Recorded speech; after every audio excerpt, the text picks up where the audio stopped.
Hi students, in the previous class we have studied about the introduction to literature, literary ages, 14th century literature, age of Chaucer and about Chaucer, his writings, the important events that occurred in the 14th century. Okay, 15th century is also known as barren period because most of the writings were unknown and most of them were copied. That's why creative or innovative writings are not found in the 15th century. That's why it is also known as barren century. Now the most important century is the 16th century, which is also very important for the exam point of view. The most important and famous dramatist of 16th century is Shakespeare, which we are going to study in the future classes. Now let us have a review about the 16th century. 16th century is also known as golden period of England. Why it is called golden period of England? Because the social progress, rise of commerce and trade, nationalism, patriotism, new discoveries, explorations. So it was flourished very well in all fields of life. And the most important ruler was Queen Elizabeth. The people were, there was a lot of progress in every field, so they gave importance to writing part also. The dramas came into exist in the 16th century. Okay, love of pleasure, beauty and sensuousness also started in this century. Okay, the spirit of individual spirit and independent people started living independently. They were given freedom. Okay, so because of all these things, literature also flourished well during the 16th century. This period is also known as Renaissance period. Renaissance means rebirth or revival of Greek literature. So when we compare to the before English literature, Greek was famous literature, but due to some consequences that was suppressed. Again the rebirth, the Greek things, the Greek classical literature was studied, and rebirth and revival is also known as Renaissance. Renaissance means rebirth or revival of Greek literature. So when we take the important writers of this period or this age, the first and foremost important will be the Shakespeare. So we are going to deal in a detailed study about Shakespeare. Let us now see some of few prominent writers and their books, which are which you have to note down for the exam point of view. Okay. First and foremost one is Thomas Wyatt and Henry Howard. Thomas Wyatt and Henry Howard. These two are also known as Earl of Surrey. Earl of Surrey. Note this point, children. Thomas Wyatt and Henry Howard, Earl of Surrey. They wrote songs and sonnets. They wrote songs and sonnets. It is also known as Tottel's Miscellany. Write down, children. Tottel's Miscellany.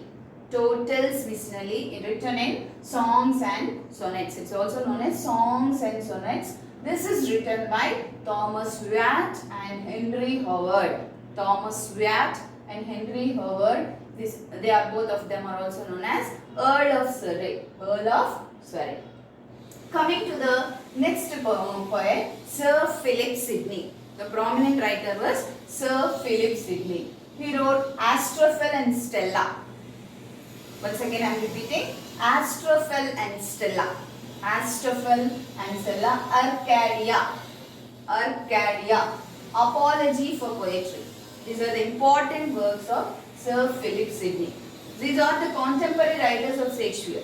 They lived during the period of Shakespeare. Okay. So when in the exam, if they ask who are the contemporary writers of Shakespeare, if they give the options, you can remember these names also. Okay. Sir Philip Sidney, he wrote Astrophel and Stella, Arcadia, Apology for Poetry. Okay. Next, coming to Edmund Spenser. The most prominent poet of this period is Edmund Spenser. Charles Lamb called him as poet's poet. What is the name given by Charles Lamb to Edmund Spenser? Remember this, they will ask like this also. Who called poet's poet?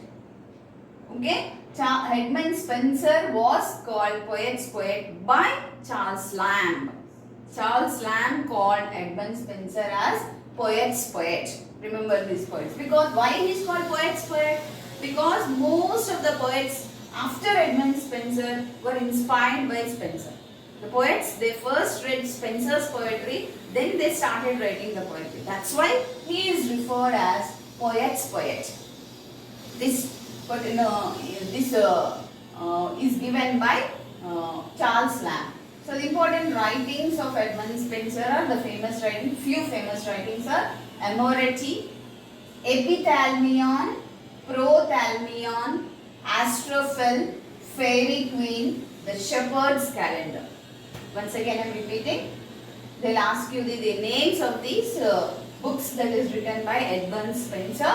They may ask you pick out the writings of Edmund Spenser, choose the correct answer, odd man out, any type of questions you may get in the examination.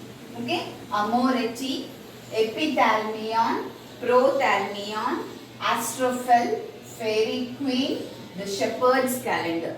These are the important books written by Edmund Spenser, poet's poet. He is called as poet's poet by Charles Lamb. The important book of Edmund Spenser is Fairy Queen. He became famous by Fairy Queen. All the poets must read this Fairy Queen. It is very important book. Okay, you are going to get more knowledge by Fairy Queen. Okay, here you remember children, Astrophel and Stella is there. Astrophel is there. Astrophel and Stella is written by Sir Philip Sidney. Okay. Simple. Astrophel is written by Edmund Spenser. Okay. So they can ask you like this also. You have to identify differences also. Astrophel and Stella is written by Sir Philip Sidney. Astrophel is written by Edmund Spenser. Okay. Now coming to the one more important poet, most important book is Utopia. What is the important book? Utopia. It is written by Sir Thomas More. Utopia is written by Sir Thomas More. Okay. Next, the famous essayist who became famous by his essays is Sir Francis Bacon. Sir Francis Bacon. He became famous by and he wrote Bacon's essays. He became famous by Bacon's essays. Next, Nicholas Udall. Nicholas Udall. He wrote Rolf Royster Doyster.